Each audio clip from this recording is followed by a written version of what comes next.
It was, well, a lovely morning up at our camp at Three Spurs, up just below Relaco, and it was our duty or day off to go and have a feed and a drink, pick up the rations and return. But 8:30 in the morning roughly, we decided that the truck was there, the chap who was going to be the driver, he bailed out and he got one of his friends to drive for him.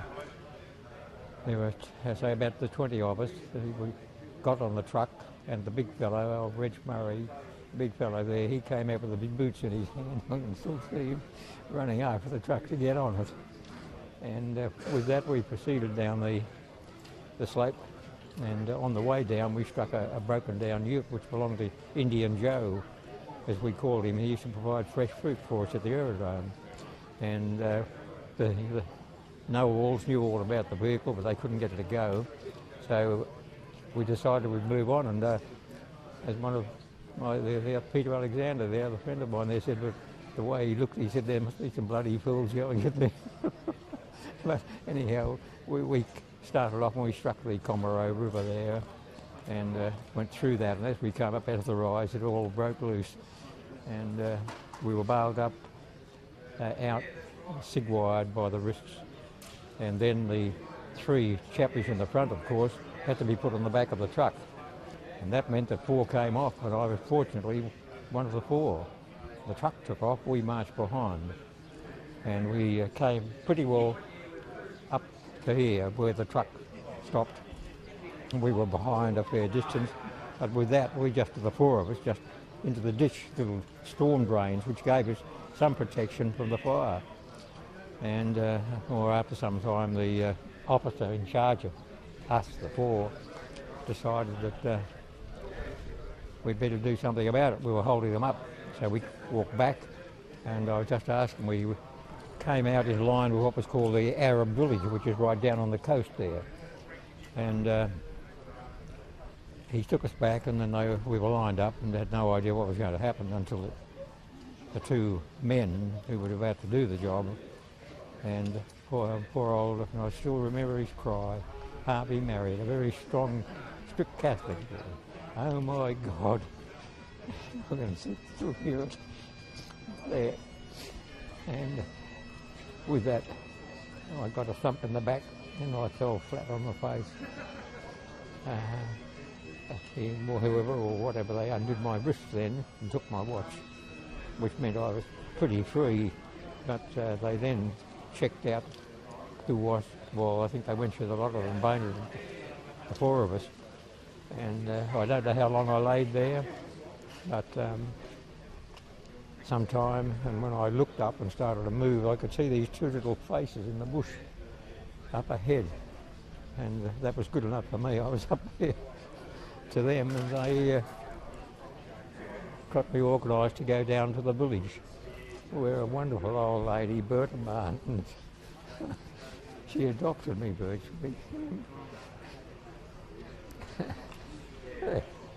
And I wanted to go on up in the hills and out of it, but she wouldn't allow that to stay.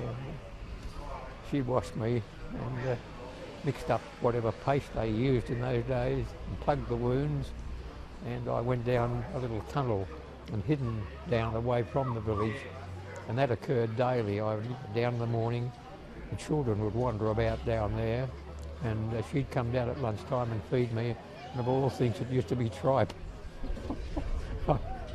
I never liked tripe, but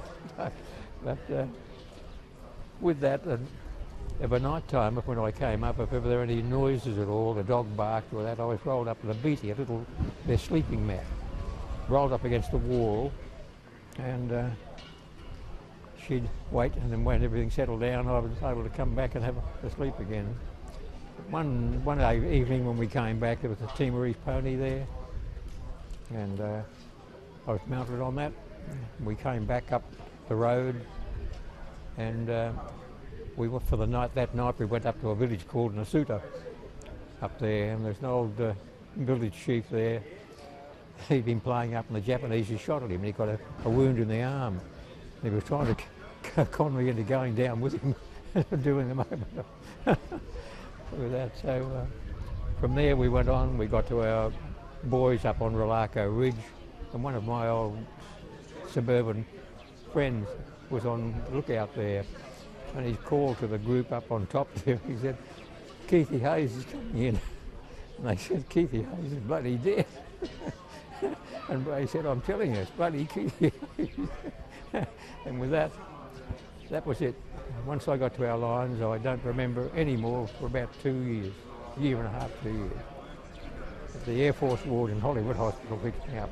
So that's a very quick one. Have you been in contact with the Timorese lady since you got back to Australia? Some time went on, of course, because the war was still going on. She couldn't do much about it. There was no post office to go to. I couldn't do much about it. I was still in the army and didn't know her address. And well, it was probably over 10 years before I eventually contacted her. And we had letters going back and forth, and I offered her money and goods, and her words were that she had heard it was very expensive in Perth, and she wanted nothing but a photo of my children. And I've got about half a dozen letters from her. Do you think you'll make it back to Timor again, or is this your last visit? I have a flash of thought in my mind. I'm checking on airfares. No, it's possible. My family here of Niggling, they want to come and have a look at